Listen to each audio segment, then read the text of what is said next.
মানুষ মারা গেলে প্রথমে কোন অঙ্গ নষ্ট হয়? চোখ ও মস্তিষ্ক। মৃত্যুর কতদিন পর শরীরে পচন শুরু হয়? সাধারণত 3 দিন পর। প্রথমে কোন অঙ্গ পচে যায়? পেট ও অঙ্গ। কতদিন পর হাড় ছাড়া কিছু থাকে না?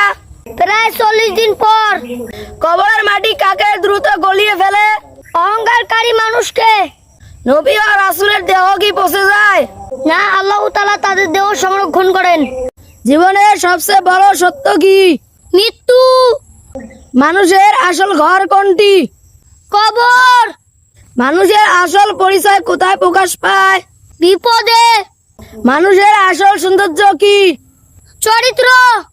মানুষের সবচেয়ে বড় পুঁজি কি? সুস্থতা। সবচেয়ে বড় শিক্ষক কে? সময়। দুনিয়ার সবকিছু শেষ হলে কি বাকি থাকবে? আমল।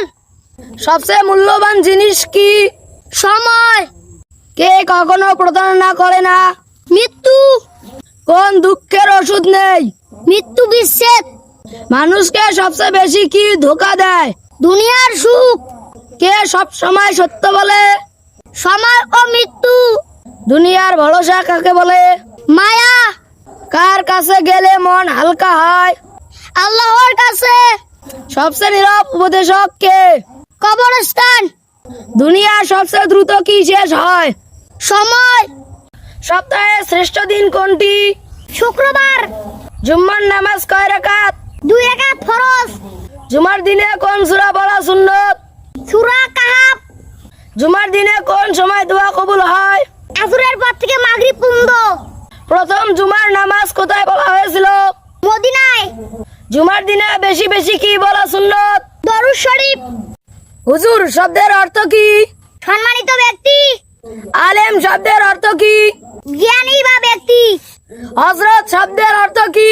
মহৎ ব্যক্তি। উলামা শব্দের অর্থ কি? ধর্মগুরু ব্যক্তিবর্গ। হাফেজ শব্দের অর্থ কি? কোরআনকারী। মাওলানা শব্দের অর্থ কি? ধর্মীয় শিক্ষক। কোন সূরাকে কোরআনের অলংকার বলা হয়? সূরা রহমানকে। কোন সূরাকে কোরআনের মা বলা হয়? সূরা ফাতিহাকে।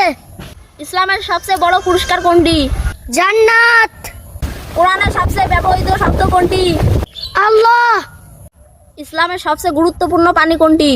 জমজমের পানি। ইসলামের সবচেয়ে বড় শত্রু কে? শয়তান। ইসলামের সবচেয়ে সম্মানিত পাখি কোনটি? হুদহুদ পাখি। ইসলামের সবচেয়ে সম্মানিত নদী কোনটি? নীল নদ।